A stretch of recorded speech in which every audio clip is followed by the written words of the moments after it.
Item ಯಾವುದೇ ಇರಲಿ try ಮಾಡಿ ಆಚಿ ಚಿಕನ್ ಮಸಾಲಾ. ಆಚಿ ಚಿಕನ್ ಮಸಾಲಾ. ಎಸ್, ಸಹಜವಾಗಿ ಅನೇಕ ನಿರೀಕ್ಷೆಗಳಿದೆ. ನಾನು ಅವಾಗಲೇ ಹೇಳ್ತಾ ಇದ್ದೆ, ಧಾರವಾಡದಲ್ಲಿ ಆದಂತಹ ಪ್ರತಿಭಟನೆ, ಉದ್ಯೋಗ ನೇಮಕಾತಿ ಆಗಬೇಕು, ಉದ್ಯೋಗ ಸೃಷ್ಟಿ ಆಗಬೇಕು ಕರ್ನಾಟಕದಲ್ಲಿ ಎನ್ನುವಂಥ ಒಂದು ಪ್ರಶ್ನೆ. ಎರಡನೇದು, ಉತ್ತರ ಕರ್ನಾಟಕ ಮತ್ತು ದಕ್ಷಿಣ ಕರ್ನಾಟಕಕ್ಕೆ ಅಗಾಧವಾದಂಥ ವ್ಯತ್ಯಾಸ ಇದೆ. ಅದು ಕೈಗಾರಿಕೆ, ತಲಾ ಆದಾಯ, ಮೂಲಭೂತ ಸೌಕರ್ಯಗಳು ಎಲ್ಲ ವಿಚಾರದಲ್ಲೂ ಕೂಡ ಅಸಮಾನತೆ ಇದೆ. ಆ ವಿಚಾರಕ್ಕೆ ಸಂಬಂಧಪಟ್ಟಂತೆ ಏನಾಗುತ್ತೆ? ಮೂರನೇ ವಿಚಾರ, ಬೆಂಗಳೂರನ್ನು ಕೇಂದ್ರೀಕರಿಸಿ ರಾಜ್ಯ ಸರ್ಕಾರ ಯಾವೆಲ್ಲ ಕ್ರಮಗಳನ್ನು ತೆಗೆದುಕೊಳ್ಳುತ್ತೆ ಅಂತ. ಬಿಕಾಸ್ ಡಿ.ಕೆ. ಶಿವಕುಮಾರ್ ಅವರ ಕನಸು ಬೆಂಗಳೂರಿನ ಅಭಿವೃದ್ಧಿ ಇದೆ. ಇದರ ಜೊತೆಗೆ ರಾಜಸ್ವ ಸ್ವೀಕೃತಿ, ಆದಾಯ ಕ್ರೋಢೀಕರಣ, ಖರ್ಚು ವೆಚ್ಚ, ಗ್ಯಾರಂಟಿಗಳಿಗೆ 52,000 ಕೋಟಿ ಹೆಂಗೆ ಮ್ಯಾನೇಜ್ ಮಾಡುತ್ತೆ ಸರ್ಕಾರ? ಇದೇ ವಿಚಾರದ ಬಗ್ಗೆ ಇವತ್ತು ಮಾತನಾಡೋದಿದೆ. ಹಲವು ಜನ ಅತಿಥಿಗಳು ನಮ್ಮನ್ನು ಜಾಯ್ನ್ ಆಗ್ತಾರೆ. ಆರ್ಥಿಕ ತಜ್ಞರಾಗಿರುವಂಥ ಡಾಕ್ಟರ್ ಹೇಮಂತ್ ಕುಮಾರ್ ಅವರು ನಮ್ಮ ಜಾಯ್ನ್ ಆಗಿದ್ದಾರೆ. ಸರ್ ನಮಸ್ಕಾರ, ಕಾರ್ಯಕ್ರಮಕ್ಕೆ ನಮಸ್ತೆ.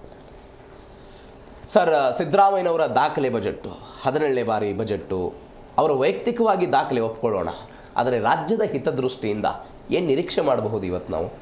ಇವತ್ತು ನಿನ್ನೆ ಒಂದು ರೀತಿಯಾದ ವಿಮರ್ಶೆಗಳಿದ್ದರೆ ಇವತ್ತು ಜನರಿಗೆ ಒಂದು ಇನ್ಫಾರ್ಮೇಷನ್ ಕೂಡ ಪಾಸ್ ಮಾಡೋಣ. ಹೌದು, ಒಂದು ಬಜೆಟ್ ಅಂದರೆ ಯಾವ ರೀತಿ ಮಾಡ್ತಾರೆ, ಆ ಬಜೆಟ್ಟಿನ ಮೂಲ ಉದ್ದೇಶಗಳೇನಿರುತ್ತೆ, ಹೇಗಿರುತ್ತೆ ಅಂತ. ಒಂದು ಬಜೆಟ್ ಅಂದರೆ ನಮ್ಮ ಮನೆಯ ಸಂಸಾರದ ಬಜೆಟ್. ಹೌದು ಹೌದು. ಅದನ್ನು ಸ್ವಲ್ಪ ದೊಡ್ಡದಾಗಿ ಮಾಡಿದರೆ ರಾಜ್ಯದ ಬಜೆಟ್. ಹೌದು. ಇವಾಗ ಸರ್, ನನ್ನದೇ ಒಂದು ತಿಂಗಳಿಗೆ 25,000 to 35,000 ರೂಪಾಯಿ ತಿಂಗಳಿಗೆ ಸಂಬಳ ಬರುತ್ತೆ ಅಂದರೆ ನನ್ನ ಮನೆಯ ಖರ್ಚೆ ಏನಂತೀರಿ, ಹಾಲು ಬಿಲ್ಲು, ಕರೆಂಟ್ ಬಿಲ್ಲು, ಗ್ರಾಸರಿ, ಅಕ್ಕಿ ಬೇಳೆ ಸಾಮಾನು, ಟ್ಯೂಷನ್ ಫೀಸು, ಇಂಥದ್ರಲ್ಲೇ ನನ್ನ 35,000ದಲ್ಲಿ 26, 28, 29,000 ಹೊಟ್ಟೋಗುತ್ತೆ, ಖರ್ಚಾಗ್ಬಿಡುತ್ತೆ. ನನ್ನ ಹತ್ರ ಮಿಕ್ಕಿರೋದು ಇನ್ನೊಂದು 6,000 ರೂಪಾಯಿ. ಈ 6,000ದಲ್ಲಿ ಕೂಡ ಬೇರೆ ಬೇರೆ ಖರ್ಚುಗಳು ಹುಟ್ಟುತ್ತೆ. ಹೌದು, ಅನ್ನೋದು ಅನ್ಎಕ್ಸ್ಪೆಕ್ಟೆಡ್ ಖರ್ಚುಗಳು. ಈ ಮಿಕ್ಕಿರೋ ದುಡ್ಡಲ್ಲೇ ಒಂದು ಮಿಕ್ಸಿ ಕೊಂಡ್ಕೋಬೋದು, ಅಥವಾ ಮಕ್ಕಳಿಗೊಂದು ಆಚೆ ಕರ್ಕೊಂಡು ಹೋಗ್ಬೋದು ಅನ್ನೋ ಒಂದು ವ್ಯವಸ್ಥೆ ಮಾಡ್ತೀವಿ. ಹೌದು. ಇದೇ ದೃಷ್ಟಿಕೋನದಲ್ಲಿ ನಮ್ಮ ರಾಜ್ಯ ಬಜೆಟ್ ಆಗಲಿ, ಸೆಂಟ್ರಲ್ ಬಜೆಟ್ ಆಗಲಿ ನಡೆಯೋದು. ಹೌದು. ಹೇಗೆ 82% ನಮ್ಮ ಬಜೆಟ್ ನಾವು ಗಾತ್ರ ನೋಡಿ ಹೆದರ್ತೀವಿ ಹೊರತು, ತುಂಬ ಅಪ್ರಿಷಿಯೇಟ್ ಮಾಡ್ತೀವಿ ಹೊರತು, but 82% of our budget is fixed. ನಾವೀಗಾಗಲೇ ಅದಕ್ಕೆ ಬೇಕಾದ ಡೆವಲಪ್ಮೆಂಟು, ಅದಕ್ಕೆ ಬೇಕಾದ ಪೆನ್ಷನ್ನು, ಅದಕ್ಕೆ ಬೇಕಾದ್ದನ್ನು ನಾವು ಆಗಾಗಲೇ ಕೊಟ್ಟು ಮುಗಿಸ್ಬಿಟ್ಟಿದ್ದೀವಿ. ಇನ್ನು ನಮ್ಮ ಕೈಯಲ್ಲಿ ಮಿಕ್ಕಿರೋದು 18%. ಎರಡನೇದನ್ನು ತಗೊಳ್ಳೋಣ. ಇವಾಗ ಮತ್ತೆ ನಂದೇ ಸ್ಟೋರಿ, ಸೊ ದಟ್ ಜನಗಳಿಗೆ ತುಂಬ ಸಿಂಪಲ್ಲಾಗಿ ಅರ್ಥ ಆಗಲಿ. ನನಗೆ ಬರೋ 35,000, ನಾನು ಸ್ವಲ್ಪ 25 ಸರ್ವೇ ಸಾಮಾನ್ಯರಿಗೆ ಬರೋದು, ನಾನು 10,000 ಜಾಸ್ತಿ ಇಡೋಣ. 35,000ದಲ್ಲಿ ನಾನು ಈಗಾಗಲೇ ತಿಂಗಳಿಗೆ 5,000 ರೂಪಾಯಿ, 6,000 ರೂಪಾಯಿ, 5,000 ಸಾಲ ಮಾಡಿದ್ದೀನಿ. ಓಕೆ. ನನ್ನ ಕೈಯಲ್ಲಿ ಉಳಿಯೋದೇ 30,000. ಇವಾಗ ನನ್ನ ಕೈಯಲ್ಲಿ 30,000ನೇ ಇದ್ದು ನನ್ನ ಖರ್ಚುಗಳೇ 29,000 ರೂಪಾಯಿ ಬಂದರೆ ನನ್ನ ಕೈಯಲ್ಲಿ 1,000 ರೂಪಾಯಿ ಮಿಕ್ಕಿದೆ.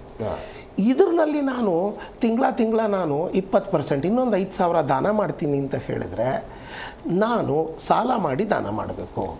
ಓಕೆ, ಇಷ್ಟೇ. ದಾನ ಅನ್ನೋದು ತಪ್ಪಾಗುತ್ತೆ. ಅನುದಾನಗಳು ಏನೋ ನನ್ನ ಮಕ್ಳಿಗೊಂದು ಎಕ್ಸ್ಟ್ರಾ ಕೊಡಿಸ್ತೀನಿ, ಅದು ಮಾಡಿಸ್ತೀನಿ ಅಂತ ಹೇಳಿ ಮಾಡೋದು, ಅದನ್ನು ನಾನು ಸಾಲ ಮಾಡಿ ಮಾಡಬೇಕಾಗತ್ತೆ. ಈಗ ಒಂದು ಸರ್ಕಾರದ ಮೂಲ ಉದ್ದೇಶಗಳೇನು? ಒಂದು, ಅವರ ದಿನಚರಿಯಾದ ಕೆಲಸಗಳನ್ನು ಚೆನ್ನಾಗಿ ನಡೆಸೋದು, ಅದಕ್ಕೆ ದುಡ್ಡುಗಳೆತ್ತಿಡೋದು. ಇನ್ನೊಂದು, ಈ ದೇಶ ನಮ್ಮ ತಂದೆ ತಾಯಂದಿರುಗಳು ನಮಗೆ ಮಾಡಿಕೊಟ್ಟಿರೋ ಬಳುವಳಿಗಳಿಂದ ನಾವಿವತ್ತು ಚೆನ್ನಾಗಿದ್ದೀವಿ. ನಾಳೆ ನಾವು ಏನು ಬಿಟ್ಟುಕೊಡ್ತೀವೋ ಫ್ಯೂಚರ್ ಜನಾಂಗಕ್ಕೆ, ನಮ್ಮ ಮಕ್ಕಳಿಗೆ, ಅವರು ಸುಭಿಕ್ಷವಾಗಿರ್ತಾರೆ. ಇವತ್ತು ನಾವೇನು ಮಾಡ್ತೀವಿ ಅಂದರೆ ಹೆಂಗೋ ನಾವು ಬದುಕೊಂಡು ಹೊಟ್ಟೋಗ್ತೀವಿ. ಇದರ ಮಾಡ್ತಾ ಇರೋ ಎಲ್ಲ ಪರಿಣಾಮಗಳು ನಮ್ಮ ಮಕ್ಕಳು ಅನುಭವಿಸ್ತಾರೆ. ಏನದರ ಅರ್ಥ? ಒಂದು ಎಕ್ಸಾಂಪಲ್ ತಗೊಳ್ಳಿ. ನಮ್ಮ ಕರ್ನಾಟಕದ ಒಟ್ಟು ಸಾಲ ಇದ್ದಿದ್ದು 7,65,000, ಇವಾಗ ಟಚ್ ಆಗ್ತಾ ಇದೆ. ಈ 7,65,000 ಸಾಲ ಯಾವಾಗ ಬಂತು? ಈ ಚಾಳಿ ನಮಗೆ ಬಂದಿದ್ದು ಕರೋನಾ ಟೈಮ್ನಲ್ಲಿ.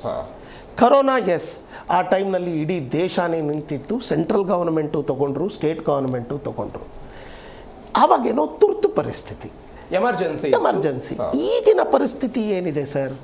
ನಾವು ಈ ಸರ್ಕಾರ ಬಂದಾಗಿಂದ 3 ಲಕ್ಷ ಕೋಟಿ ರೂಪಾಯಿ ಸಾಲ ಮಾಡಿದ್ದೀವಿ. ಓಕೆ, ಸರಿ. 2025-26 ಈ ಆರ್ಥಿಕ ವರ್ಷದಲ್ಲೇ 1,16,000 ಕೋಟಿ ರೂಪಾಯಿ ಸಾಲ ಆಗಿದೆ. 1,16,000 ಕೋಟಿ ಸಾಲ.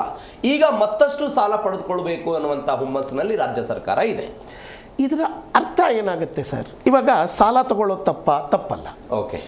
ಸಾಲ ಎಂಥದಕ್ಕೆ ತಗೋಬೇಕು ಅಂತ ಹೇಳಿದ್ರೆ, ನಾನು ಇವತ್ತು ಸೆಮಿಕಂಡಕ್ಟರ್ಗಳಿಗೆ ನಾನು ಒತ್ತು ಕೊಡ್ತೀನಿ, ನಾನು ಇಲ್ಲಿ ಬರ್ತಾ ಇರೋರಿಗೆ ಸಬ್ಸಿಡಿ ಕೊಟ್ಬಿಟ್ಟು ನಾನು ಫ್ಯಾಕ್ಟ್ರಿಗಳನ್ನು ಮಾಡ್ಕೊಳ್ಳೋದಕ್ಕೆ ಜಾಗ ಕೊಡ್ತೀನಿ, ನಾನು ಇದಕ್ಕೋಸ್ಕರ ನಿಂಗೆ ಬೇಕಾ 10,000 ರೂಪಾಯಿ ಕೊಡ್ತೀನಿ. ಬಂಡವಾಳ ಹೂಡಿಕೆ ವಿಚಾರದಲ್ಲಿ ಬಂಡವಾಳ ಒಂದೇ ಅಲ್ಲ ಸರ್, 2-3 ಹೇಳ್ತೀನಿ.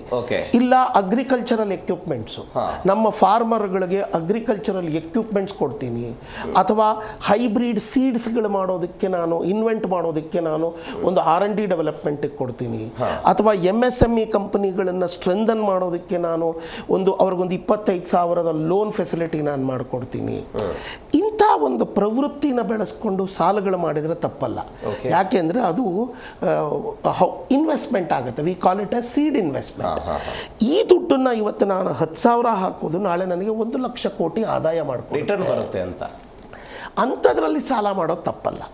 ಆದರೆ ನಾವು ಇವತ್ತೇನು ಮಾಡ್ತಾ ಇದ್ದೀವಿ, 48,000 ಕೋಟಿ ರೂಪಾಯಿ ಬಡ್ಡಿ ಕಟ್ತಾ ಇದ್ದೀವಿ. ನಮ್ದಿರೋ 4 ಲಕ್ಷದ ಬಜೆಟ್, 48,000 ಕೋಟಿ ಬಡ್ಡಿ ಕಟ್ತಾ ಇದ್ದೀವಿ. ಜನರು ಎಲ್ಲರೂ ಪಂಚಭಾಗ್ಯನೇ ನೋಡಿ 52,000 ಕೋಟಿ 52,000 ಕೋಟಿ ಅಂತ ಕೇಳ್ತಾ ಇದ್ದಾರೆ. ಇವು 2 ಸೇರಿದರೆ ನಮ್ಮದು ಬಡ್ಡಿ 1,10,000 ಹೊಟ್ಟೋಯ್ತು. 25% ನಮ್ಮದು ಹೊಟ್ಟೋಯ್ತು ದುಡ್ಡು. ನಮ್ಮದಲ್ಲಿ ಏನು ದುಡ್ಡಿಲ್ಲ, ಇದನ್ನೇನು ಮುಟ್ಟಕ್ಕಾಗಲ್ಲ. ನನ್ನಲ್ಲಿ ಬರೋ 35,000ದಲ್ಲಿ ಹೊಟ್ಟೋಯ್ತು ಈ ದುಡ್ಡು. ಇದು ಬಿಟ್ಟು ಬೇರೆ ಭಾಗ್ಯಗಳಿದೆ, ಮಿಡ್ ಡೇ ಮೀಲ್ ಭಾಗ್ಯಗಳಿದೆ.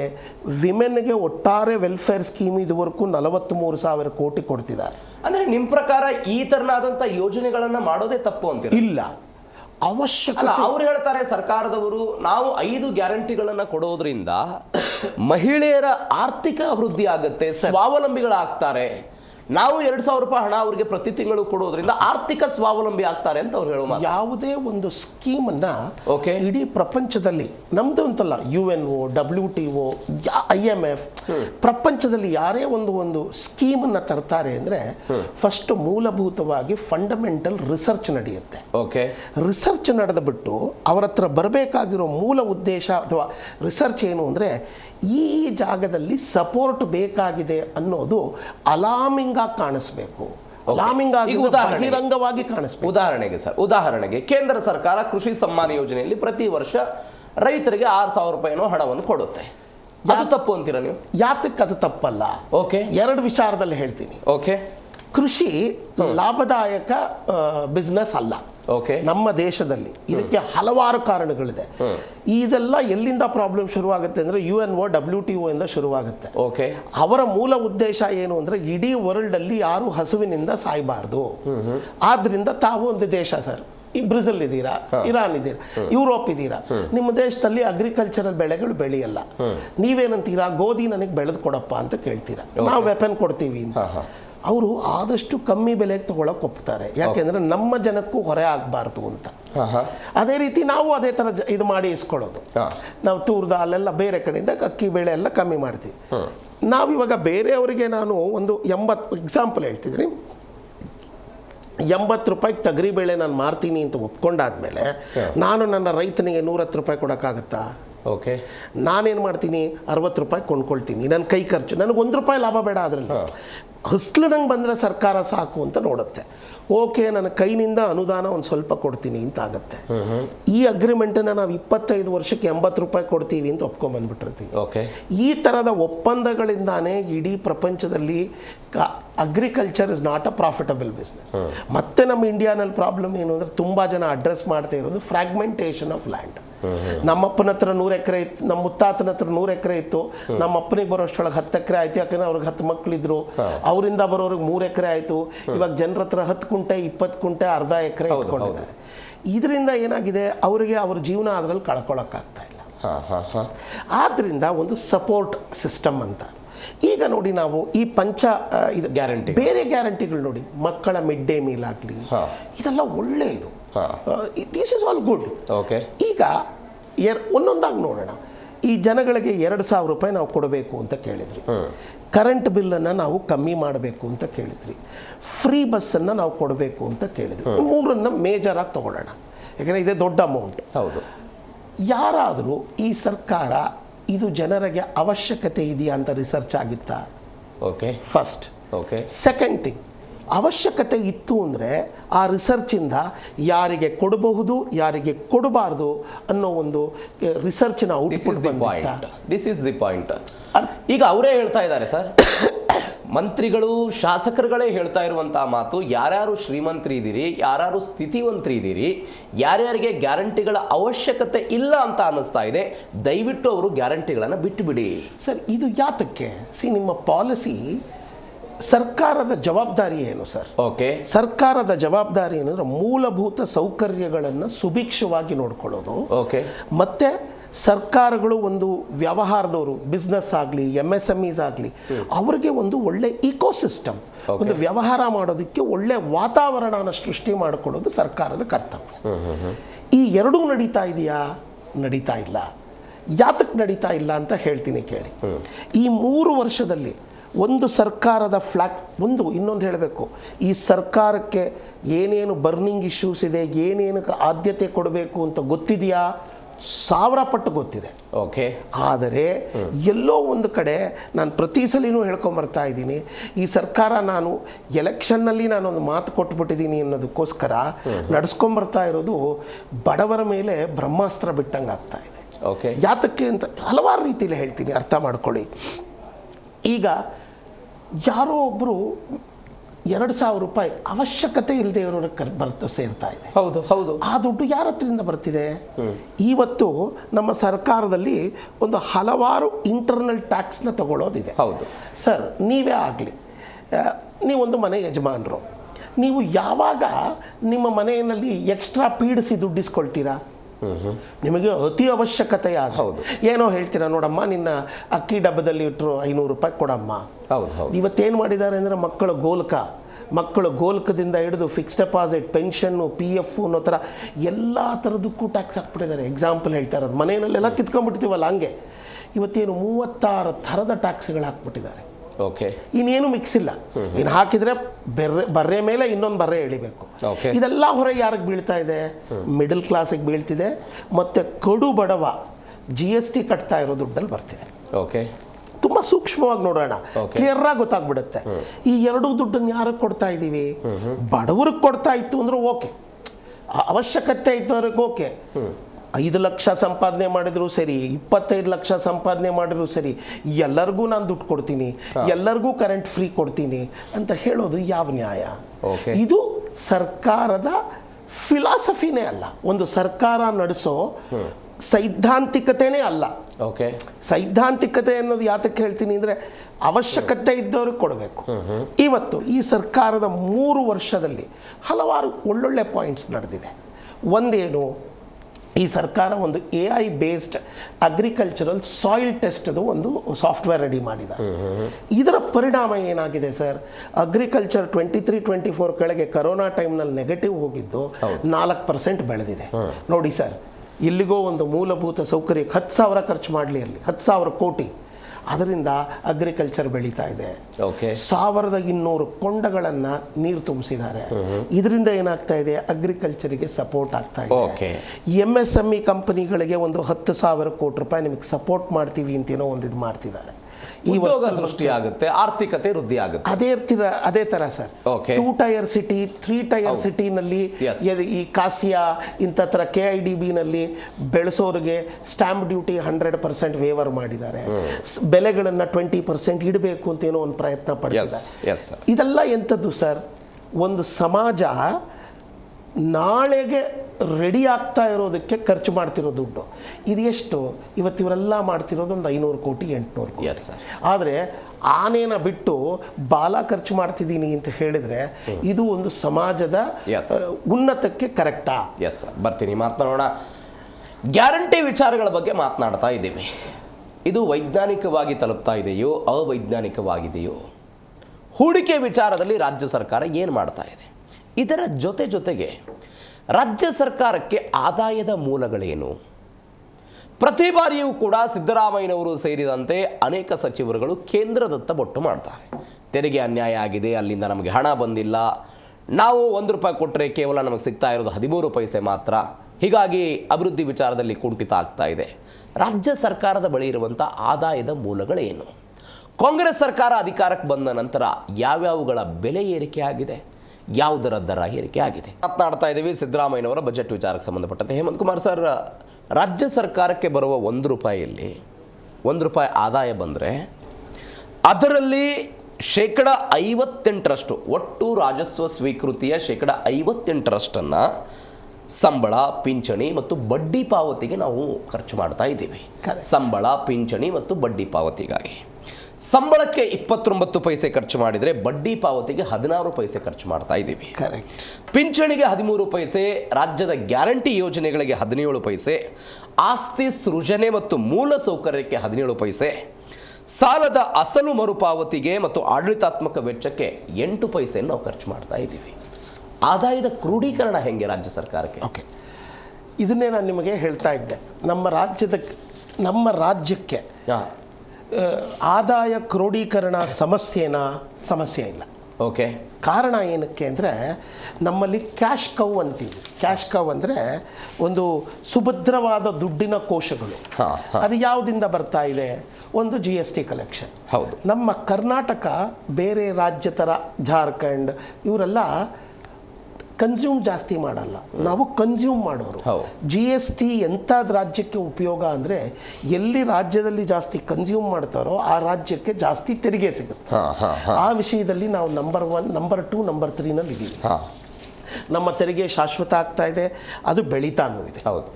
ಎರಡನೇದೇನು ಅಂದರೆ ನಮ್ಮ ನಮ್ಮ ಸರ್ವಿಸ್ ಸೆಕ್ಟರ್ ಇಂಡಸ್ಟ್ರಿ. ಹೌದು. ನಮ್ಮ ಸರ್ವಿಸ್ ಸೆಕ್ಟರ್ ಇಂಡಸ್ಟ್ರಿ ನಮಗೆ 2 ಥರ ಲಾಭ ತಂದು ಕೊಡ್ತಾ ಇದೆ. ಒಂದು, ಮೂಲಭೂತವಾಗಿ ಟ್ಯಾಕ್ಸ್ ಕಟ್ಟೋದು ಕಮ್ಮಿ ಇರ್ಬೋದು, ಅದೊಂದು 18% ಏನೋ ಟ್ಯಾಕ್ಸ್ ಕೊಡ್ತಾರೆ ನಮಗೆ ಸರ್ಕಾರಕ್ಕೆ. ಅದ್ರ ಇಂಡೈರೆಕ್ಟ್ ರೆವೆನ್ಯೂ ಈಗ ಇಡೀ ಕರ್ನಾಟಕದಲ್ಲಿ ಆ ಒಂದು 25 ದೊಡ್ಡ ಬಿಲ್ಡಿಂಗ್ಗಳು ಏನೇನಿದೆ ನಮ್ಮ ರಾಜ್ಯದ ಬೊಕ್ಕಸಕ್ಕೆ ಇಂಡೈರೆಕ್ಟ್ ಆಗಿ 3 ಲಕ್ಷ 5 ಲಕ್ಷ ಸಂಬಳಗಳು ಕೊಟ್ಟು ಎಂಪ್ಲಾಯಿಗಳಿಗೆ ಜನ ರಿಯಲ್ ಎಸ್ಟೇಟ್ ತಗೊಳ್ಳಿ, ಸಾಲಗಳು, ರೆಸ್ಟೋರೆಂಟ್ಗಳು ಓಡೋದಕ್ಕೆ ಹಲವಾರು ರೀತಿಯಾದ ಇಂಡೈರೆಕ್ಟ್ ಸಪೋರ್ಟ್ಗಳನ್ನ ಕೊಡ್ತಾ ಇದೆ. ಈ ಎರಡನ್ನ ಬಿಡ್ತು ಅಂದರೆ ನಮ್ದು ಇನ್ನೊಂದು ಏನು ಅಂದರೆ ನಮ್ಮ MSME ಕಂಪನಿಗಳು ತುಂಬ ಚೆನ್ನಾಗಿ ಸಪೋರ್ಟ್ ಕೊಡ್ತಿದೆ. ಇಷ್ಟು ಬಿಡ್ತು ಅಂದರೆ ನಮ್ಮ ಈ ಪ್ರೀವಿಯಸ್ ಸರ್ಕಾರದಿಂದ ನಾನು ಹೇಳ್ತೀನಿ, 10 ವರ್ಷದಿಂದ ನಾವು ಈ ಸರ್ಕಾರಗಳು ಏನನ್ನ ಒಂದು ಹೊಸ ಸೆಕ್ಟರ್, ಹೊಸ ಆಯಾಮದಲ್ಲಿ ನಾವು ದುಡ್ಡಿನ ಆದಾಯದ ಕ್ರೋಢೀಕರಣ ಮಾಡೋದಕ್ಕೆ ನಾವು ಒಂದು ಸೆಕ್ಟರನ್ನು ಬೆಳೆಸ್ತಾ ಇದ್ದೀವಿ, ಅದನ್ನು ಗ್ರೂಮ್ ಮಾಡ್ತಾ ಇದ್ದೀವಿ ಅಂತ ಒಂದು ತೋರಿಸಿ. ಓಕೆ, ಈ 3 ವರ್ಷದಲ್ಲೂ ಏನೂ ನಡೆದಿಲ್ಲ. ಇವತ್ತು ನಮ್ಮ ಕರ್ನಾಟಕದ ಬಗ್ಗೆ ತಾವು ಬೆಂಗಳೂರು ಬಗ್ಗೆ ಎಷ್ಟು ಚೆನ್ನಾಗಿ ಹೇಳಿದ್ರಿ. 33%, it's actually 42% of the total revenue ಬೆಂಗಳೂರಿನಿಂದ ಬರ್ತಿದೆ. ಇವತ್ತು ಬೆಂಗಳೂರಿನ ಪರಿಸ್ಥಿತಿ ಏನಾಗಿದೆ? ಬೆಂಗಳೂರು, ಒಳ ಬೆಂಗಳೂರು, ಹೊರ ಬೆಂಗಳೂರು ಅಂತ ಬೆಳೀತಾ ಇದೆ. ಎಲ್ಲ ಕಡೆ ಬಾಟಲ್ ನೆಕ್ಗಳು ಕೂತಿದೆ. ಇವತ್ತು ಬೆಂಗಳೂರಿನ ಒಳಗೆ ನಿನ್ನೆ ಸಿಂಪಲ್ ಹೇಳ್ತಾ ಇದ್ದೀನಿ, ಸಂಜೆ ಮೇಲೆ 5 ಗಂಟೆಯಿಂದ 8:00ವರೆಗೆ ಟ್ರಾಫಿಕ್ ಸ್ಪೀಡ್ ಇರೋದು 20 ಕಿಲೋಮೀಟ್ರು.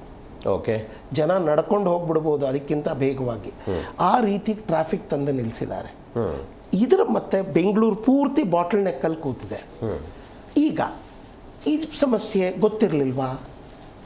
ಈ ಸಮಸ್ಯೆ ಆಗುತ್ತೆ ಅಂತ 10 ವರ್ಷಕ್ಕಿಂತಾನೆ ಟೌನ್ ಪ್ಲಾನಿಂಗ್ ಅವರು ಇವ್ರಿಗೆ ಹೇಳಿರ್ತಾರೆ ತಾನೆ. ಅಲ್ಲ, ಅದು ಕೇವಲ ಕಾಂಗ್ರೆಸ್ ಸರ್ಕಾರ ಅಂತಲ್ಲ, ಈ ಹಿಂದೆ ಇದ್ದಂತ ಬಿಜೆಪಿ ಸರ್ಕಾರ, ಮೈತ್ರಿ ಸರ್ಕಾರ. ನಾವು ಒಂದು ವಿಷಯನ ಚರ್ಚೆ ಮಾಡಿದಾಗ ಈ ಸರ್ಕಾರ ಆ ಸರ್ಕಾರ ಪ್ರತಿ ಸರ್ಕಾರಗಳು ಕೂಡ ಮಾಡುವಂತ ತಪ್ಪಿದೆ. ಬೆಂಗಳೂರನ್ನ ಕೇಂದ್ರೀಕರಿಸಿ ಅಭಿವೃದ್ಧಿ ವಿಚಾರದ ಬಗ್ಗೆ ಮಾತನಾಡ ನಾನು ಅದಕ್ಕೆ ಹೇಳಿದೆ 10 ವರ್ಷದಿಂದ 10 ವರ್ಷ ಈ ಪ್ರಾಬ್ಲಮ್ ಆಗುತ್ತೆ ಅಂದ್ಬಿಟ್ಟು ಟೌನ್ ಪ್ಲಾನಿಂಗ್ ಇರೋದೇ ಅದಕ್ಕೋಸ್ಕರ. ಅವರು ಇವರುಗಳಿಗೆ ಮುನ್ನುಡಿಯಾಗಿ ಹೇಳಿರ್ತಾರೆ, ನೋಡಿ ಇನ್ನು 20 ವರ್ಷಕ್ಕೆ ಇಷ್ಟು ಬೇಕಾಗತ್ತೆ ಅಂತ. ಆ ಸರ್ಕಾರ ಆಗಲಿ ಈ ಸರ್ಕಾರ ಯಾರು ಗಮನ ಕೊಡಲಿಲ್ಲ. ನಮ್ಮ ದೇಶದಲ್ಲಿ ಇದೇ ಸಮಸ್ಯೆ ಇರೋದು. ಯಾವಾಗ ಒಂದು ರಾಜ್ಯ ಆಗಲಿ ದೇಶ ಆಗಲಿ ಇನ್ನು 5 ವರ್ಷಕ್ಕೆ ನಾವೇನು ಮಾಡಬೇಕು, ನಮ್ಮಲ್ಲಿ 25 ವರ್ಷಕ್ಕೆ ಏನು ಮಾಡಬೇಕು, 50 ವರ್ಷಕ್ಕೆ ಏನು ಮಾಡಬೇಕು, 100 ವರ್ಷಕ್ಕೆ ಏನು ಮಾಡಬೇಕು ಅನ್ನೋ ಪ್ಲಾನ್ ಇರಬೇಕು. ಇವತ್ತೊಂದು ಎಕ್ಸಾಂಪಲ್ ಹೇಳ್ತೀನಿ. ಅಮೇರಿಕಾ, ಎಲ್ಲರೂ ನಾವು ಅಮೇರಿಕಾ ಸರಿನಾ ತಪ್ಪ ನಾವು ಅದರ ಬಗ್ಗೆ ವಿಮರ್ಶೆ ಮಾಡೋದು ಬೇಡ. ಇವತ್ತು ಅಮೇರಿಕಾ ಇಂಥ ಥರದ ಒಂದು ಡಿಸಿಷನ್ ತಗೋಬೇಕು, ವಾರ್ ಮಾಡಬೇಕು ಅನ್ನೋದಕ್ಕೆ ಬಂದರೆ ಕಾರಣ ಏನು ಅಂದರೆ ಅವರಿಗೆ 10 ಕಾರಣಗಳಿದೆ. ಏನಕ್ಕೆ ಅಂದರೆ ಇನ್ನು 100 ವರ್ಷ ಅವರ ದೇಶ ಸುಭಿಕ್ಷವಾಗುತ್ತೆ. ಅರ್ಥ ಆಗ್ತಾ ಇದೆ? ಯಾಕೆಂದರೆ ಇರಾನ್ ಒಂದೇ ಒಂದು ದೇಶ, ಅವರ ಎಲ್ಲ ಗಲ್ಫ್ ಕಂಟ್ರಿಗಳೆಲ್ಲ ಇವ್ರಿಗೆ ಸಪೋರ್ಟ್ ಇದೆ. ಇರಾನ್ ಒಂದಿಲ್ಲ, ಇಸ್ರೇಲ್ ಇದೆ. ಎಲ್ಲಿ ಬಾಂಬ್ ಹಾಕಿ ಅಸ್ಥಿರತೆ ತರ್ತಾರೆ ಅಂದ್ಬಿಟ್ಟು ಇವ್ರನ್ನೇ ಹೊಡೆದು ಬಿಟ್ರೆ ಫುಲ್ ಕಂಟ್ರೋಲ್ ಇವ್ರಿಗೆ ಬರುತ್ತೆ. ಆ ಕಡೆ ಚೈನಾನ್ ವೀಕ್ ಮಾಡ್ದಂಗೂ ಆಗುತ್ತೆ. ಈ ಕಡೆ ಏನಕ್ಕೆ ಎಕ್ಸಾಂಪಲ್ ಕೊಡ್ತಿದ್ದೀನಿ ಅಂದರೆ, ಒಂದು ಡಿಸಿಷನ್ನಲ್ಲಿ 100 ವರ್ಷದ ಪ್ಲಾನ್ ಇರುತ್ತೆ. ನಮ್ಮ ಪ್ರಾಬ್ಲಮ್ ಏನು ಅಂದರೆ, ನೀವು ಹೇಳ್ತಾ ಇರೋದು ಬೆಂಗಳೂರಿನ ಆಚೆಗೂ ಕೂಡ ಅಭಿವೃದ್ಧಿಯ ವಿಚಾರ ಸರ್ಕಾರಕ್ಕೆ ಬರಬೇಕು ಅಂತ ಬರಬೇಕು, ಮತ್ತೆ ಬೆಂಗಳೂರಿನ ಇಂಟರ್ನಲ್ ಅಲ್ಲೂ ಬರಬೇಕು. ಈಗ ಉದಾಹರಣೆಗೆ ಸರ್, ಸಿದ್ದರಾಮಯ್ಯನವರ ನೇತೃತ್ವದ ಸರ್ಕಾರ ಕಲಬುರಗಿಯಲ್ಲಿ ಹೋಗಿ ಒಂದು ಸಚಿವ ಸಂಪುಟ ಸಭೆ ಮಾಡ್ತು, ಕ್ಯಾಬಿನೆಟ್ ಸಭೆ ಮಾಡ್ತು. ಅಲ್ಲಿ KKRDB ಅಂತಿದೆ, ಕಲ್ಯಾಣ ಕರ್ನಾಟಕ ಅಭಿವೃದ್ಧಿ ಮಂಡಳಿ ಅಂತ. ಅದಕ್ಕೊಂದಿಷ್ಟು ಹಣ ಕೊಡೋ ಪ್ರಯತ್ನ ಮಾಡ್ತು. ಅದಾದ ನಂತರ ಬೆಳಗಾವಿಯಲ್ಲಿ ಅಭಿವೃದ್ಧಿ ಆಗಬೇಕು ಅಂತ ಸುವರ್ಣಸೌಧವನ್ನು ತೆಗೆದಿದ್ದನ್ನು ನಾವು ನೋಡಿದ್ದೀವಿ. ಅಲ್ಲಿ ಹೋಗಿ ಚಳಿಗಾಲದ ಅಧಿವೇಶನ ಮಾಡೋ ಪ್ರಯತ್ನ ಮಾಡ್ತಾರೆ. ಇತ್ತೀಚೆಗೆ ಚಿಕ್ಕಬಳ್ಳಾಪುರದಲ್ಲಿ ಒಂದು ಸಚಿವ ಸಂಪುಟ ಸಭೆಯನ್ನು ಮಾಡಿದರು. ಅಲ್ಲಿ ಸಚಿವ ಸಂಪುಟ ಸಭೆ ಮಾಡಿದರೆ ಕೆಲವೊಂದಿಷ್ಟು ಅಭಿವೃದ್ಧಿ ಯೋಜನೆಗಳಾಗಬಹುದು. ನನ್ನ ಪ್ರಶ್ನೆ ಇರೋದು, ತಾತ್ಕಾಲಿಕವಾಗಿ ಸಿದ್ದರಾಮಯ್ಯನವರ ಸಂಪುಟ ಹೋಗಿ ಒಂದು ಸಭೆಯನ್ನು ಮಾಡಿ ಬಂದ ತಕ್ಷಣ ಆ ಎಲ್ಲ ಪ್ರದೇಶಗಳ ಅಭಿವೃದ್ಧಿ ಆಗುತ್ತೆ ಅಂತಲ್ಲ. ನೀವು ಬೆಳಗಾವಿಯಲ್ಲಿ 2008ರಲ್ಲಿ ಸುವರ್ಣಸೌಧವನ್ನು ಕಟ್ಟಿದ ನಂತರ ಪ್ರತಿ ಚಳಿಗಾಲಕ್ಕೆ ಹೋಗಿ ಆರಾಮ್ಸೆ ಒಂದು ಅಧಿವೇಶನವನ್ನು ಮಾಡಿಕೊಂಡು ವಾಪಸ್ ಬೆಂಗಳೂರಿಗೆ ಬರ್ತೀರಿ ಅಂತ ಹೇಳಿದ್ರೆ ಇಡೀ ಕಿತ್ತೂರು ಕರ್ನಾಟಕ ಅಭಿವೃದ್ಧಿ ಆಗಿದೆ ಅಂತಲ್ಲ. ಬೆಳಗಾವಿಯ ಪರಿಸ್ಥಿತಿ ಏನಿದೆ, ಹುಬ್ಬಳ್ಳಿ ಧಾರವಾಡದ ಪರಿಸ್ಥಿತಿ ಏನಿದೆ, ಹಾವೇರಿಯ ಪರಿಸ್ಥಿತಿ ಏನಿದೆ, ಗದಗನ ಪರಿಸ್ಥಿತಿ ಏನಿದೆ, ಎಲ್ಲರೂ ಕೂಡ ಉದ್ಯೋಗವನ್ನು ಅರಸಿ ಬೆಂಗಳೂರಿಗೆ ಬರುವಂಥ ಪರಿಸ್ಥಿತಿ ಇದೆ. ಈಗ ನಾವು ಪಕ್ಕದ ಮಹಾರಾಷ್ಟ್ರಕ್ಕೆ ಹೋದರೆ ಮುಂಬೈಯನ್ನು ಹೊರತುಪಡಿಸಿ ಪುಣೆ ಅನ್ನುವಂಥ ಒಂದು ಮಹಾನಗರ ಇದೆ, ಪರ್ಯಾಯವಾದಂಥ ಒಂದು ಸಿಟಿ ಕಟ್ಟಿದ್ದಾರೆ. ಮತ್ತು ನಾವು ಕರ್ನಾಟಕಕ್ಕೆ ಬಂದಾಗ ಬೆಂಗಳೂರನ್ನು ಹೊರತುಪಡಿಸಿದರೆ ಯಾವ ನಗರ ಅಲ್ಟರ್ನೇಟ್ ಆಗಿ ಬೆಳೆದಿದೆ ಅನ್ನುವಂಥ ಪ್ರಶ್ನೆ ಇದೆ. Correct sir. ಇದಕ್ಕೂ ಆನ್ಸರ್ ಇದೆ ನೋಡಿ ಸರ್. ಇವತ್ತು ನೀವು ನಮ್ಮ IAS ಆಫೀಸರ್ಸು, ನಮ್ಮ KAS ಆಫೀಸರ್ಸು, ನೀವು ನಮ್ಮ ಸರ್ಕಾರಿ ನೌಕರರನ್ನ ದಡ್ರು ಅನ್ಕೋಬೇಡಿ, ಚಾಣಾಕ್ಷರಿದ್ದಾರೆ. ಆದರೆ ಇದಕ್ಕೆಲ್ಲದಕ್ಕೂ ಏನು ಮಾಡಬೇಕು, ಮಾಡಿರಲೇಬೇಕು. ಅವ್ರಿಗೆಲ್ಲ ನಾವೇನು ಹೇಳ್ಕೊಡೋ ಅವಶ್ಯಕತೆ ಇಲ್ಲ. ಬ್ಲೂ ಪ್ರಿಂಟ್ಗಳು ರೆಡಿ ಮಾಡಬೇಕು. ನಮ್ಮ ಕಲ್ಯಾಣ ಕರ್ನಾಟಕದಲ್ಲಿರೋ ಸ್ಟ್ರೆಂತ್ಗಳೇನಿದೆ, ಯಾವ ಥರದ ಇಂಡಸ್ಟ್ರಿಗಳನ್ನು, ಮೂಲಸೌಕರ್ಯಗಳೇ ಇಲ್ಲ ಸರ್ ಅಲ್ಲಿ. ಸರ್ ನಾನು ಅದಕ್ಕೆ ಹೇಳ್ತೀನಿ ರೀ ಸರ್, ಯಾವ ಥರದ ಫ್ಯಾಕ್ಟ್ರಿಗಳು ಅಲ್ಲಿಗೆ ಹಾಕಬಹುದು, ಯಾವ ಥರದ ಮಾಡ್ಬೋದು ಅಂತ ಒಂದು ನೀಟಾಗಿ ಪ್ಲಾನ್ ಮಾಡ್ಕೋಬೇಕು. ಇಂಥ ಥರ ಫ್ಯಾಕ್ಟ್ರಿ ಬಂದರೆ ಅಲ್ಲಿಗೆ ಹೋಗಲೇಬೇಕು ಅನ್ನೋ ಒಂದು ಧೋರಣೆ ತರಬೇಕು. ಸಿಂಪಲ್ ಎಕ್ಸಾಂಪಲ್ ನಾನು ಹೇಳ್ತೀನಿ ಸರ್. ಐರನ್ ಆ್ಯಂಡ್ ಸ್ಟೀಲು ಬಳ್ಳಾರಿನಲ್ಲಿ ನಮ್ಮ ಸ್ಟೀಲ್ ಪ್ಲಾಂಟ್ ಇದೆ ಸರ್. ಆಟೋಮೊಬೈಲ್ ಇಂಡಸ್ಟ್ರಿಗಳು ಬಳ್ಳಾರಿ ಕಡೆಗೆ, ಬಳ್ಳಾರಿ ನಾರ್ತ್ ಕರ್ನಾಟಕದ ಕಡೆ ಯಾಕೆ ಹೋಗಬಾರ್ದು? ಯಾತಕ್ಕೆ ಅಂದರೆ ಅವ್ರಿಗೆ ಪ್ರೈಮರಿ ಬೇಕಾಗಿರೋದು ಅಲಾಯ್. ಅಲಾಯ್ ಸಿಗೋದೇ ಅಲ್ಲಿಂದ, ಸಾರಿ, ಅಲ್ಲಿ ಪ್ರೈಮರಿ ಅಲಾಯ್ ಸಿಗೋದೇ ಅಲ್ಲಿಂದ. JSW ಸ್ಟೀಲ್ಗಳು ಯಾತಕ್ಕೆ ಈ ವಾಟರ್ ಬಾಟಲ್ ಮ್ಯಾನುಫ್ಯಾಕ್ಚರಿಂಗು, ಸ್ಟೀಲ್ದು ಕೆಟಲ್ ಮ್ಯಾನುಫ್ಯಾಕ್ಚರಿಂಗು, ಇಂಥ ಮ್ಯಾನುಫ್ಯಾಕ್ಚರಿಂಗ್ ಕಂಪನಿಗಳು ಎಲ್ಲೆಲ್ಲಿ ಸ್ಟೀಲಿನ ಅದುರಿನ ಬೇಸ್ ಮೇಲೆ ಏನೇನಿದೆಯೋ ಅಲ್ಲಿಗೆ ಯಾಕೆ ನಾವು ಮೂವ್ ಮಾಡಬಾರ್ದು? Yes, what I am trying to tell you is, ಇವತ್ತು ನಾವೇನಾಗ್ತಾ ಇದೆ, ಬೆಂಗಳೂರು ಬೆಳೆಸಿದ್ವಿ, ಇಲ್ಲಿ ಎಲ್ಲ ಪೀನಿಯಾ ತುಂಬ ಟೈಟ್ ಆಗ್ತಾ ಇದೆ ಅಂತ ಹೇಳಿ ದಾವಸ್ಪೇಟೆಗೆ ಮೂವ್ ಮಾಡ್ತಾ ಇದ್ದೀವಿ. ಏನಿಲ್ಲಿಂದ ಇನ್ನೊಂದು 25 ಕಿಲೋಮೀಟರ್ ದೂರ ತಳ್ತಾ ಇದ್ದೀವಿ. ಮತ್ತು ತುಮಕೂರಿಗೂ ಮೆಟ್ರೋ ಕನೆಕ್ಟಿವಿಟಿ ಮಾಡ್ತೀವಿ, ಅಲ್ಲಿಂದ ಬರಲಿ. See that becomes twinning city. ನೀವು ಬರೀ ಬೆಂಗಳೂರು, ತುಮಕೂರು, ಮೈಸೂರನ್ನ ನಾನು ಕನೆಕ್ಟ್ ಮಾಡಿಬಿಟ್ಟು ನಾವು ಕರ್ನಾಟಕನ ಬೆಳೆಸ್ತಾ ಇದ್ದೀವಿ ಅನ್ನೋದು ತಪ್ಪಾಗತ್ತೆ ಸರ್. ಸ್ವತಃ DK ಶಿವಕುಮಾರ್ ಅವರೇ ಎಷ್ಟು ಬಾರಿ ಹೇಳಿದ್ದಾರೆ ಅಂದರೆ, ದಕ್ಷಿಣ ಕನ್ನಡದಿಂದ ಅತಿ ಹೆಚ್ಚು ಆರ್ಥಿಕ ಚಟುವಟಿಕೆಗಳಾಗುತ್ತೆ, ಬಟ್ ಅಲ್ಲಿಂದ ಬರುವಂತಹ ಆದಾಯ ಕಡಿಮೆ ಆಗಿಬಿಟ್ಟಿದೆ ಅಂತ. ಕರೆಕ್ಟ್. ಯಾಕೆ ನನ್ನ ಪ್ರಶ್ನೆ ಇರೋದು, ಇತ್ತೀಚೆಗೆ ನೀವು ಗಮನಿಸಿರಬೇಕು ಸರ್, ಧಾರವಾಡದಲ್ಲಿ ಒಂದು ಪ್ರತಿಭಟನೆ ಆಯಿತು, ಉದ್ಯೋಗದ ವಿಚಾರಕ್ಕಾದಂತಹ ಪ್ರತಿಭಟನೆ. ಈಗ ಸಿದ್ದರಾಮಯ್ಯನವರು, DK ಶಿವಕುಮಾರ್, ಕಾಂಗ್ರೆಸ್ನವರು ಕೇಂದ್ರ ಸರ್ಕಾರದತ್ತ ಬೊಟ್ಟು ಮಾಡ್ತಾರೆ. ಏನಂತ, ಉದ್ಯೋಗ ಸೃಷ್ಟಿಯಾಗಿಲ್ಲ ಕೇಂದ್ರ ಸರ್ಕಾರ, ನಾವು ವರ್ಷಕ್ಕೆ ಇಷ್ಟು ಕೋಟಿ ಉದ್ಯೋಗವನ್ನು ಸೃಷ್ಟಿ ಮಾಡ್ತೀವಿ ಅಂತ ಹೇಳಿದರು ಅಂತ. ನಾನು ಹೇಳ್ತಾ ಇರೋದು 2023ರಲ್ಲಿ ಅಧಿಕಾರಕ್ಕೆ ಬಂದಂತಹ ಕಾಂಗ್ರೆಸ್ ಇಲ್ಲಿ ತನಕ ಎಷ್ಟು ಉದ್ಯೋಗ ಸೃಷ್ಟಿ ಮಾಡಿದೆ? ಇರುವ ಹುದ್ದೆಗಳನ್ನು ಯಾವ ಪರಿಪ್ರಮಾಣದಲ್ಲಿ ಭರ್ತಿ ಮಾಡಿದ್ರಿ? ಇವತ್ತು ಉದ್ಯೋಗ ಸೃಜನೆಯಲ್ಲಿ ನಿಮ್ಮ ಕೊಡುಗೆ ಏನಿದೆ ಅಂತ ಪ್ರಶ್ನೆ. ಇವತ್ತಿನ ಬಜೆಟ್ನಲ್ಲಿ ಅದನ್ನು ನಿರೀಕ್ಷೆ ಮಾಡಬಹುದಾ ನಾವು? ಸರ್, ಇವಾಗ ಹೇಳ್ತಾ ಇದ್ದಾರೆ 56,000 ಜಾಬ್ಗಳನ್ನು ನಾವು ಆಲ್ಮೋಸ್ಟ್ 1 ಲಕ್ಷ ಅಂತಾರೆ, ಅಟ್ಲೀಸ್ಟ್ ಒಂದು 50,000 ಆದರೂ ಕೊಡ್ತಾರೆ. ಇವಾಗ 50,000 ಕೋಟಿ 50,000ಕ್ಕೆ ಇದನ್ನು ಮಾಡಿತು ಅಂದರೆ ಸರ್ಕಾರದ ಬೊಕ್ಕಸಕ್ಕೆ 22,000 ರಿಂದ 24,000 ಕೋಟಿ ಅಡಿಷನಲ್ ಹೊರೆ ಬೀಳುತ್ತೆ. Okay sir, once again it is told, ಯಾವುದೇ ಒಂದು ಎಕನಾಮಿಕ್ಸ್ನಲ್ಲಿ ಒಂದಿದೆ, perennial expenses should always B mapped with perennial income. Okay, ಹಾಗಂದ್ರೆ ಶಾಶ್ವತವಾದ ಖರ್ಚಿಗೆ ಶಾಶ್ವತವಾದ ಒಂದು ಲಾಭದ ಕ್ರೋಢೀಕರಣ ಆದಾಯ ಕ್ರೋಢೀಕರಣ. ಆದಾಯ ಕ್ರೋಢೀಕರಣ ಆಗಬೇಕು. ನಾವು ಮಾಡ್ತಾ ಇರೋ ಪಾಲಿಸಿಗಳು ನೋಡಿ, ಈ 5 ತಂದ್ವಿ, ಇವಾಗ ನಾವು 1 ಲಕ್ಷ ನಾವು ಇದನ್ನ ಮಾಡ್ತೀವಿ ಅಂತೀವಿ, ಇನ್ನೇನು ನಿನ್ಗೆ 8th pay commission 7th pay ಕಮಿಷನ್ಗೆ ಮೂವ್ ಆಗಬೇಕಾಗತ್ತೆ ಎಕ್ಸಿಸ್ಟಿಂಗ್ ಪೀಪಲ್ಲು. ಇದು ಎಲ್ಲದೂ ಬರಬೇಕು. ಸರಿ, ನಾವು ಮಾಡ್ತಿದ್ದೀವಿ, ಇಲ್ಲ ಅಂತ ಹೇಳ್ತಾ ಇಲ್ಲ, ಆದರೆ ಇದಕ್ಕೆ ದುಡ್ಡು ಎಲ್ಲಿದೆ? ಓಕೆ, ಇವತ್ತು ನಮ್ಮ ಪರಿಸ್ಥಿತಿ ಏನಾಗಿದೆ ಅಂದರೆ ಸರ್, ಕರ್ನಾಟಕದ್ದು ಐ ಫೀಲ್ ವೆರಿ ಬ್ಯಾಡ್. ಯಾಕೆ ಅಂದರೆ ನಮ್ಮಂಥ ರಾಜ್ಯ ಇದು ಅನುಭವಿಸಬಾರ್ದು. ಯಾಕೆಂದ್ರೆ ನಾವು ಸಾಲ ಮಾಡಿ ತುಪ್ಪ ತಿನ್ನೋಣ ಅಂತ ಹೇಳ್ತೀವಿ, ಮಾಡಬಾರ್ದು ಅಂತೀವಿ, ಆದರೂ ನಾವು ಇವಾಗ ಸಾಲ ಮಾಡಿ ತುಪ್ಪ ತಿಂತಾ ಇದ್ದೀವಿ. ಇವಾಗ ಸಾಲ ಮಾಡಿ ತುಪ್ಪ ತಿಂದಿರೋದು ಜಾಸ್ತಿ ಆಗ್ಬಿಟ್ಟಿದೆ. ನೆಕ್ಸ್ಟ್ ಇನ್ನು ಯಾವ ರೀತಿ ನಾವು ತಿನ್ನಬೇಕು ಅನ್ನೋದು ನಮಗೆ ಗೊತ್ತಾಗ್ತಾ ಇಲ್ಲ. ಕಾರಣ ಏನು ಅಂದರೆ, ಈಗಾಗಲೇ ನಮಗೆ ಗೊತ್ತು, ಪ್ರತಿಯೊಬ್ಬ ನಾಗರಿಕನ ಮೇಲೆ ಕರ್ನಾಟಕದಲ್ಲಿ 1,10,000 ರೂಪಾಯಿ ಸಾಲ ಮಾಡಿದ್ದೀವಿ. ಓಕೆ, ಹಂಗಂದ್ರೆ ಏನು ಸರ್? ಒನ್ ಆಫ್ ದ ಮೂಲ ರೀಸನ್ ಅಮೇರಿಕಾ ಈಗ ಬೇರೆ ದೇಶಗಳ ಮೇಲೆ ದಾಳಿ ಮಾಡ್ತಾ ಇರೋದು ಏನಕ್ಕೆ ಅಂತ ಹೇಳಿದ್ರೆ, ಅಮೇರಿಕಾಯಿನ ಸಾಲ $38 ಟ್ರಿಲಿಯನ್. ಓಕೆ, ಆ ದೇಶದ ಟ್ಯಾಕ್ಸ್ಗಳಿಗೆ ಏನು ಕಟ್ತಾ ಇದ್ದಾರೆ ಅದು ಪೂರ್ತಿ ಆ ದೇಶದ ಸಾಲ ಕೊಟ್ಟಿರೋದ್ರಿಗೆ ಬಡ್ಡಿ ಕೊಡೋದಕ್ಕೆ ಹೋಗ್ತಾ ಇದೆ. ಓಕೆ, ಆ ಪರಿಸ್ಥಿತಿ ನಮ್ಮ ದೇಶ ರಾಜ್ಯ ಬರಬಾರ್ದು. ಈಗಾಗಲೇ ವೆಸ್ಟ್ ಬೆಂಗಾಲ್ ಆ ಥರ ಬಂದ್ಬಿಟ್ಟಿದೆ, ಕೇರಳ ಬಂದ್ಬಿಟ್ಟಿದೆ, ಈಗಾಗಲೇ ತಮಿಳ್ನಾಡು. ಆದರೆ ತಮಿಳ್ನಾಡು ಅದು ಅವ್ರದ್ದು ಕಂಡೀಷನ್ ಬೇರೆ, ಅವ್ರಿಗೆ ಲಾಭನೂ ಚೆನ್ನಾಗಿ ಆಗ್ತಿದೆ, ಅವ್ರು ಸಾಲ ಮಾಡಿದ್ರು ಡೆವಲಪ್ಮೆಂಟ್ಗೆ ಆಗ್ತಾರೆ. ಆ ಥರ ಬೆಳೀತಾ ಇದೆ. ನಾವೇನು ಮಾಡ್ತಾ ಇದ್ದೀವಿ? ನಮ್ಮ ದಾರಿ ತಪ್ಪುತ್ತಾ ಇದ್ದೀವಿ. ಇದು ನಮ್ಮ ರಾಜ್ಯ ಸರ್ಕಾರಗಳಿಗೆ ಗೊತ್ತಿಲ್ಲ ಅನ್ನಿಸ್ತಿದೆಯಾ? ಗೊತ್ತಿದೆ. ಎಲ್ಲೋ ಒಂದು ಕಡೆ ರಾಜಕೀಯ ಇಂಪಾರ್ಟೆನ್ಸ್, ಪ್ರಾಮುಖ್ಯತೆ ರಾಜಕೀಯಕ್ಕೆ ಹೋಗ್ತಾ ಇದೆಯೇ ಹೊರತು, ಒಂದು ರಾಜಕೀಯ ಪಕ್ಷ ಹೇಗಿರಬೇಕು ಅಂದರೆ, ಒಂದು ಪೊಸಿಷನ್ನಿಗೆ ಬರೋದಕ್ಕೆ ರಾಜಕೀಯ ಮಾಡಬೇಕು, ಆದರೆ ಪೊಸಿಷನ್ನಿಗೆ ಬಂದ ಮೇಲೆ ರಾಜಧರ್ಮ ಫಾಲೋ ಮಾಡಬೇಕು. ಓಕೆ ಓಕೆ, ಇಲ್ಲಿ ಏನಾಗ್ತಾ ಇದೆ ಅಂದರೆ, ಪೊಸಿಷನ್ ಬಂದ ಮೇಲೆ ರಾಜಧರ್ಮಕ್ಕಿಂತ ರಾಜಕೀಯ ನಡೀತಾ ಇದೆ. ಇದು ಒಳ್ಳೆಯದಲ್ಲ. ಯಾತಕ್ಕೆ ಹೇಳ್ತೀನಿ ಅಂದರೆ, ನೋಡಿ ಸರ್, ಈಗಾಗಲೇ 3 ಲಕ್ಷ ಕೋಟಿ ಸಾಲ ಆಗಿದೆ. ಇವಾಗ ನಾನು ಇನ್ನೊಂದು ಥರ ಹೇಳ್ತೀನಿ ಕೇಳಿ. ಇದೇ 3 ಲಕ್ಷ ಕೋಟಿ ಸಾಲ ಮಾಡಿ ಬೆಂಗಳೂರಿನಲ್ಲಿ ನಮ್ಮ DK ಶಿವಕುಮಾರ್ ಅವರು ಒಳ್ಳೆ ಪ್ಲಾನ್ ಅದು. ಅವರು ಹೊರಟಾಗಿ ಮಾತಾಡ್ಬೋದು ಮನುಷ್ಯ, ಆದರೆ ಮನುಷ್ಯ ಮಾತಾಡೋದ್ರಲ್ಲಿ ತುಂಬ ತಿಳುವಳಿಕೆ ಇದೆ. ಏನಂತಾರೆ, ನಮ್ಮ 42% ಆದಾಯ ಕೊಡೋ ಬೆಂಗಳೂರಿಗೆ ನಾವೇನು ಕೊಡ್ತಾ ಇದ್ದೀವಿ, ನಾವು ಅದನ್ನು ಸಾಲ್ವ್ ಮಾಡಿದರೆ ಇನ್ನೂ ದುಡ್ಡು ಗಳಿಸ್ಬೋದು. ಅವರೇನಂತ ಇದ್ದಾರೆ, ಸಿಲ್ಕ್ ಬೋರ್ಡಿಂದ ನಾನು 100 ಟನ್ ಹೋಗಲಿ 10,000 ಕೋಟಿ ಜಾಸ್ತಿ, ಅಲ್ಲಿಗೆ ಟನಲ್ ಎಳೀಲಿ. ಕಲ್ಯಾಣ ಕರ್ನಾಟಕ ನಾನು ಹೇಳಿದ್ನಲ್ಲ ಸರ್, ಬಾಟಲ್ಲು ಸರ್, ಇವಾಗ ಸ್ಟೀಲ್ ಬಾಟ್ಲ್ ಮಾಡ್ತೀವಪ್ಪ, ಸ್ಟೀಲ್ ಮಗ್ ಮಾಡ್ತೀವಪ್ಪ, ಇಂಥ ಫ್ಯಾಕ್ಟ್ರಿಗಳಲ್ಲಿ ನೀವು ಓಪನ್ ಮಾಡಿದರೆ 10,000 ಕೋಟಿ ರೂಪಾಯಿನಲ್ಲಿ 500 ಕೋಟಿ 100 ಕೋಟಿ ನಿಮಗೆ ಅನುದಾನಗಳು ಕೊಡ್ತೀನಿ ಅಂತ ಹೇಳಿ ಒಂದು 500 ಫ್ಯಾಕ್ಟ್ರಿ ಓಪನ್ ಮಾಡಲಿ ಸರ್. ಆ 500 ಫ್ಯಾಕ್ಟ್ರಿ ಮಾಡೋದಕ್ಕೆ 10,000 ಕೋಟಿ ಅನುದಾನ ಕೊಡಲಿ ಸರ್. ಈಗ ಬೇಡದೇ ಇರೋರಿಗೆ 2,000 ರೂಪಾಯಿ ಕೊಡೋ ಬದಲು ಆ ದುಡ್ಡನ್ನು ಅಲ್ಲಿಗೆ ಕೊಟ್ಟರೆ ಒಂದು 500 ಫ್ಯಾಕ್ಟ್ರಿ ಬರುತ್ತೆ. ಆ 500 ಫ್ಯಾಕ್ಟ್ರಿಯಿಂದ ಒಂದು 50,000 ಜನಕ್ಕೆ ಕೆಲಸ ಸಿಗುತ್ತೆ. ಆ 50,000 ಜನರಿಂದ ಬಿಸ್ನೆಸ್ ರೊಟೇಷನ್ ಶುರುವಾಗುತ್ತೆ. ನನಗೆ ನನ್ನ ಪ್ರಶ್ನೆ ಇದೆ ಸರ್. ಎಸ್, ಬರ್ತೀನಿ, ಮಾತನಾಡೋಣ. ಇದೀಗ ಸಿದ್ದರಾಮಯ್ಯನವರ ದಾಖಲೆ ಬಜೆಟ್ಗೆ ಕೌಂಟ್ ಡೌನ್ ಶುರುವಾಗಿದೆ. ಕಾವೇರಿ ನಿವಾಸದಿಂದ ಮುಖ್ಯಮಂತ್ರಿಗಳು ಹೊರಟಿದ್ದಾರೆ.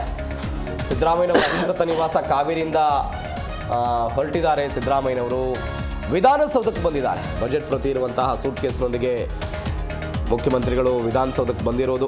ಕೆಲವೇ ಕ್ಷಣಗಳಲ್ಲಿ ಸಿದ್ದರಾಮಯ್ಯನವರ ಬಜೆಟ್ ಇರುತ್ತೆ. ಕೌಂಟ್ ಡೌನ್ ಶುರುವಾಗಿದೆ. ಸಿದ್ದರಾಮಯ್ಯನವರು ಇದೀಗ ವಿಧಾನಸೌಧಕ್ಕೆ ಬಂದಿದ್ದಾರೆ. ಕಾವೇರಿ ನಿವಾಸದಿಂದ ಹೊರಟು ವಿಧಾನಸೌಧಕ್ಕೆ ತೆರಳಿದ್ರು ಮುಖ್ಯಮಂತ್ರಿ ಸಿದ್ದರಾಮಯ್ಯನವರು. ರಾಜಕೀಯ ಆರೋಪ ಪ್ರತ್ಯಾರೋಪ ಇದೆ ಸಿದ್ದರಾಮಯ್ಯನವರ ಮೇಲೆ. ಇದು ಕೊನೆ ಬಜೆಟ್ ಅಂತ ವಿರೋಧ ಪಕ್ಷದವರು ಹೇಳ್ತಾ ಇದ್ದಾರೆ. ಇನ್ನು ಬಜೆಟ್ ಮಂಡನೆ ಮಾಡೋದಕ್ಕೆ ಅವಕಾಶ ಕೊಡೋದಕ್ಕೆ ಸ್ವಪಕ್ಷದವರೇ ಬಿಡ್ತಾ ಇರಲಿಲ್ಲ ಅನ್ನುವಂಥ ಚರ್ಚೆಗಳು ಕೂಡ ಇತ್ತು. ಜಮೀರ್ ಅಹಮದ್ ಖಾನ್ ಇದ್ದಾರೆ, ನಸೀರ್ ಅಹಮದ್ ಇದ್ದಾರೆ, ಬಸವರಾಜ ರಾಯರೆಡ್ಡಿ ಆರ್ಥಿಕ ಸಲಹೆಗಾರರು ಸಿದ್ದರಾಮಯ್ಯನವರಿಗೆ. ದೃಶ್ಯದಲ್ಲಿ ನೀವು ಗಮನಿಸ್ತಾ ಇದ್ದೀರಿ. 2026-27ನೇ ಸಾಲಿನ ಬಜೆಟನ್ನು ಮಂಡನೆ ಮಾಡೋದಕ್ಕೆ ಸಿದ್ದರಾಮಯ್ಯನವರು ಬಂದಿದ್ದಾರೆ. ಈ ಹಿಂದೆ ಇದೇ ಬಸವರಾಜ ರಾಯರೆಡ್ಡಿ ಅವರು ಅಸಮಾಧಾನವನ್ನು ಕೂಡ ಹೊರಹಾಕಿದ್ರು. ಅನುದಾನ ಸಿಗ್ತಾ ಇಲ್ಲ ಎನ್ನುವಂಥ ವಿಚಾರಕ್ಕೆ ಸಂಬಂಧಪಟ್ಟಂತೆ 22 ಜನ ಶಾಸಕರು ಸಹಿ ಹಾಕಿದ್ರಲ್ಲ, ಅದರಲ್ಲಿ ಬಸವರಾಜ ರಾಯರೆಡ್ಡಿ ಅವರದ್ದು ಕೂಡ ಸಹಿ ಇತ್ತು. ಕೊಪ್ಪಳ ಜಿಲ್ಲೆಯ ಯಲಬುರ್ಗಾ ವಿಧಾನಸಭಾ ಕ್ಷೇತ್ರದ ಶಾಸಕರು ಇವರು. ಅವರಿಗೆ ಅದಾದ ನಂತರ ಒಂದು ಸ್ಥಾನ ಕೊಡಲಾಯಿತು, ಅವರು ಕೂಡ ಸೈಲೆಂಟ್ ಆದರು. ಈ ವಿಚಾರಕ್ಕೆ ಸಂಬಂಧಪಟ್ಟಂತೆ ಆಗಿರುವಂಥ ಬೆಳವಣಿಗೆಗಳಿದು. ಹೀಗಾಗಿ ಸಹಜವಾಗಿ ಶಾಸಕರನ್ನು ಸಮಾಧಾನ ಪಡಿಸುವಂಥ ದೃಷ್ಟಿಯಿಂದ, ಕ್ಷೇತ್ರಗಳ ಅಭಿವೃದ್ಧಿ ದೃಷ್ಟಿಯಿಂದ ಸಿದ್ದರಾಮಯ್ಯನವರ ಬಜೆಟ್ ಮೇಲೆ ಕೆಲವೊಂದಿಷ್ಟು ನಿರೀಕ್ಷೆಗಳು ಸಹಜವಾಗಿದೆ.